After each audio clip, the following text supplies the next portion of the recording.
Hi guys, welcome to the channel. Thank you for joining me. Thank you for your continued support. So, the Reform Party had a bit of an announcement today, and really it is shockingly disturbing what they were talking about. Basically, and I'm going to show you a quick clip from this speech that Leanderson made. The whole thing I'm going to leave a link to it in the description below so you can take a look at it. It's about 45 minutes long.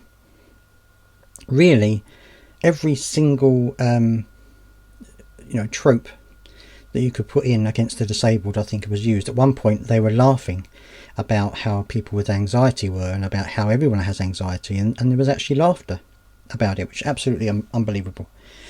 So, making a joke of the whole situation. But anyway, they claim that they can save £30 billion in 5 years by doing things such as reviewing PIP. And it's dangerous because, firstly, I don't think they're going to be able to manage it, because I don't think they'll be able to save 30 billion. But I think they will try. I think they will do everything they can to try and do this. Now they're saying they're going to go after people with mild anxiety. People who have anxiety that's not serious, shall we say. But let's be honest here. People who have mild anxiety don't get PIP. The evidence you need to get PIP is very hard, and it's very difficult to get PIP, even though everyone, including Leanderson, seems to think it's very easy. And he did say something else regarding the CAB, the Citizens Advice Bureau, which I'm going to make a video on my other channel about that. So if you want to catch that, head over to my other channel and you can see that as well, because that was also a very very dangerous thing to say, shall we say. But anyway, he's convinced that they can save this money by reforming PIP. Now, one of the things that they're talking about is doing more assessments on PIP, so increasing the number of assessments, making them face-to-face assessments, which really is going to actually cost them money. It's not going to save them money. Face-to-face assessments cost more than a telephone assessment. Doing more assessments will cost more than doing fewer assessments. So actually it's going to cost them more money to do this that they keep on talking about. But anyway, let me show you this quick clip of Leanderson, and then I'll talk about it afterwards. Now we're in a situation where the alarm clock isn't heard as often as it should be, and the alarm clock generation is now being replaced by an anxiety generation. A generation of young people that can forget about getting up in the morning and going to work and instead stay at home all day, courtesy of the taxpayer-funded employment support allowance and personal independent payments. And the people bearing the brunt of this cost are the very same people who still use an alarm clock and get up for work in the morning, and it's not fair. Over 1.4 million people in this country claim PIP for some sort of psychiatric disorder in the UK. A third of those are for mixed anxiety disorders, depressive disorders and anxiety disorders.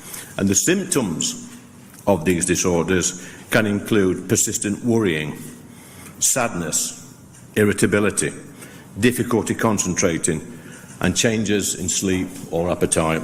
Now, who in this room hasn't suffered from any of the above symptoms? Persistent sadness. Tell me about it. I've had persistent sadness since July last year with this awful Labour government, and over the next 4 years there'll be many more people having persistent sadness and wanting to put a claim in for PIP, but we're going to meet that head on. And we must ask ourselves if the above symptoms justify condemning someone to a life on benefits, because we know that the longer you are on benefits, then the less likely you are to get a job, and you will remain dependent on the state, because we also know that 85% of people on PIP do not work. Remember, if you're in a workless household and on PIP for anxiety, there are also other benefits that household is entitled to, and therefore other costs we must take into consideration, such as universal credit, which covers housing costs, council tax support, and not to mention employment support allowance. And we have the ludicrous situation where we could have two people on PIP in a household both claiming carers allowance for each other. It's absolute nonsense. As I said earlier, fewer than 1 in 6 people on PIP are in work. It's actually a de facto out of work benefit. Right, so there you have it. Now that's just a sample of the of what he was talking about. So as I said before, I'll leave a link to it in the description so you can see the whole thing yourself. But it's a very dangerous situation, because I mean, he said in that little clip that PIP is a de facto out of work benefit, which it isn't. Everyone knows that. And he even said on Twitter, he said, I didn't say it was an out of work benefit. I said that, you know, PIP, you know, is not everyone works when they have PIP. But what he said was, it's a de facto out of work benefit. Now, to the layman, to people who, you know, follow the Reform Party, or to people who are, you know, not disabled or don't have any input into this system, they will believe that that's a, you know, when he says it's a de facto out of work benefit, they're just going to take that as meaning it's going to be an out of work benefit.